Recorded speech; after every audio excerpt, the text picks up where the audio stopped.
di samping perampasan tanah rakyat dan tanah negara oleh perusahaan ini, juga perampasan laut. Karena laut itu dipagar. Ada aparat polisi tanya kepada saya, ada apa kau tanya? Kapolres tanya, izin siapa di tempat ini Pak, katanya. Ya izin yang punya tanah, saya bilang. Di sini apa yang bisa saya simpulkan? Polisi pun berpihak kepada pengusaha hitam ini. Kemarin saya dengar kepala desa bagi-bagi beras kepada rakyat di tempat itu. Katanya beras dari Aguan. Inilah aparat desa, bukan bela desanya, dia bela rakyatnya, tapi dia bela perampas lahan rakyatnya. Terjadi di Kerawang, terjadi di Surabaya, terjadi di Kalimantan Timur, terjadi di Lampung, terjadi juga di Rempang, terjadi juga di Sumatera Utara. Walaupun pelakunya berbeda-beda, tapi semua pengusaha.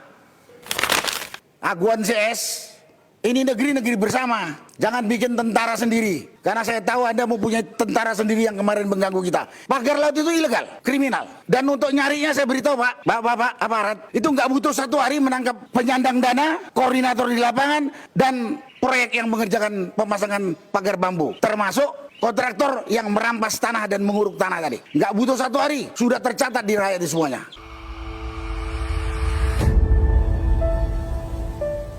Yang pertama saya sampaikan, ini proyek tinggalannya era Jokowi. Dan kita semua sudah tahu saat ini presiden adalah Prabowo. Karena itu sebenarnya kita nyampaikan ini, kita tujukan kepada pemerintahan Prabowo. Dan pada kesempatan ini saya sampaikan, itu bukan proyek strategi nasional. Itu proyek abal-abal dari pengusaha atau oligarki hitam rakus bekerja sama dengan aparat dan pejabat pemerintah yang sudah dibeli oleh pengusaha tadi. Pengusaha tadi yang katanya perusahaan itu adalah yang namanya perusahaan Agung Sedayu Group, yang punya itu Aguan dan Antoni Salim. Jadi ini proyek bukan proyek strategis nasional. Kita tahu yang namanya proyek strategis nasional itu ada kriterianya. Mempercepat pembangunan nasional untuk meningkatkan kesejahteraan rakyat secara menyeluruh dan adil di daerah tersebut. Tapi di sini tidak. Di sini upaya memperkaya pengusaha rakus dan menindas rakyat miskin. Itu yang terjadi fakta. Kenapa? Karena dia merampas tanah rakyat. Merampas. Dan yang lebih ironis lagi, dia juga sebetulnya merampas tanah negara. Dan kita tahu yang mengelola negara ini adalah pemerintah. Tadi sudah disampaikan.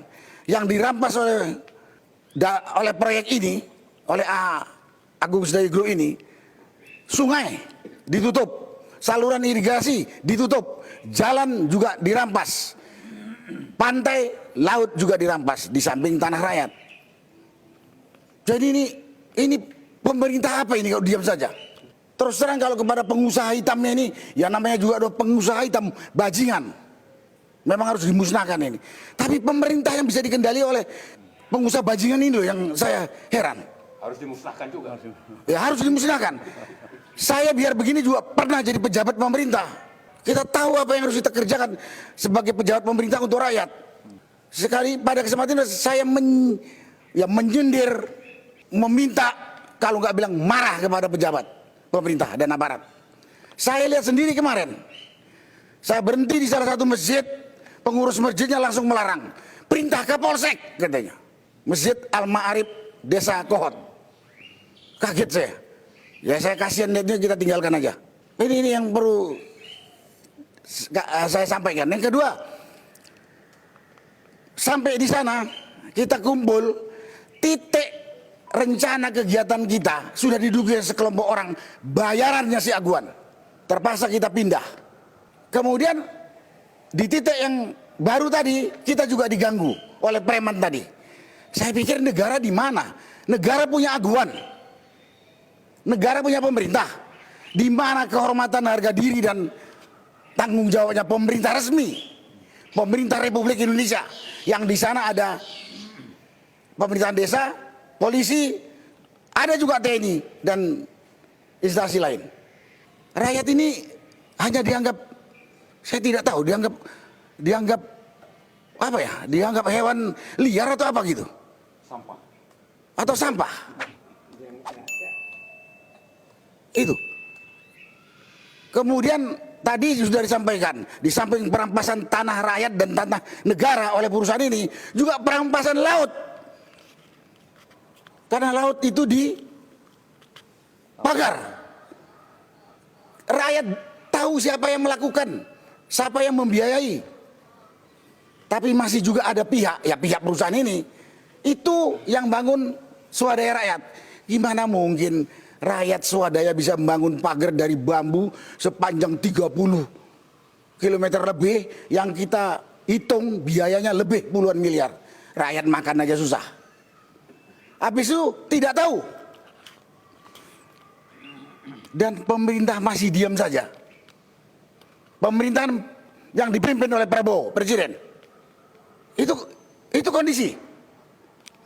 Yang heran saya, kita kumpul di satu tempat yang kita udah izin sama yang punya tanah, dan kita sudah tahu memberitahu kepada polisi kita akan ada kegiatan di tempat ini.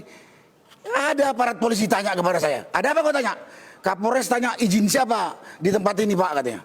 Ya izin yang punya tanah, saya bilang. Di sini apa yang bisa saya simpulkan? Polisi pun berpihak kepada pengusaha hitam ini. Ada kelompok yang mau mengganggu, ya cuman dimaju mundurkan saja sama polisi. Padahal polisi bisa menindak orang yang mengganggu orang lain yang tidak melakukan kegiatan yang melanggar hukum. Dari situ terlihat sekali. Terakhir setelah kegiatan ini, kemarin saya dengar kepala desa bagi-bagi beras kepada rakyat di tempat itu. Katanya beras dari Aguan. Inilah aparat desa, bukan bela desanya, dia bela rakyatnya, tapi dia bela perampas lahan rakyatnya. Dan banyak lagi, kalau saya cerita sini panjang lagi. Kemudian pagar laut, itu satu kesatuan dengan yang di darat. Itu tanah negara, dipagari. Yang kita sudah dengar, kira-kira ini akan direklamasi. Ya dugaan kita akan direklamasi. Nanti untuk daerah, ya mungkin dia punya resort lah, supaya rakyat makin terpuruk. Karena itu kalau saya ngomong sekarang ini, di mana aparat pemerintah, baik yang ada di pusat, di provinsi, di daerah sampai di desa, ada penindasan kepada rakyat, penindasan biadab. Bayangkan aja, ada tanah yang belum dibayar sudah diuruk. Ada yang baru dibayar separuh udah diuruk. Ada yang belum dibayar tapi surat tanahnya udah diambil. Itu terjadi di sana. Kan lebih biadab dari penjajahnya. Kalau saya baca sejarah kira-kira lebih biadab dari penjajah Belanda dulu waktu menjajah Indonesia itu. Dengan kita punya pemerintahan sendiri. Loh, apa artinya kita merdeka 17 Agustus dulu? Karena itu pada kesempatan ini saya hanya minta kepada Presiden Prabowo, Bapak sudah cukup lama, saya yakin dengar kasus penindasan ini. Dan ini hanya satu diantaranya. Tadi sudah disampaikan oleh Pak Marwan. Terjadi di Kerawang, terjadi di Surabaya, terjadi di Kalimantan Timur, terjadi di Lampung, terjadi juga di Rempang, terjadi juga di Sumatera Utara. Walaupun pelakunya berbeda-beda, tapi semua pengusaha.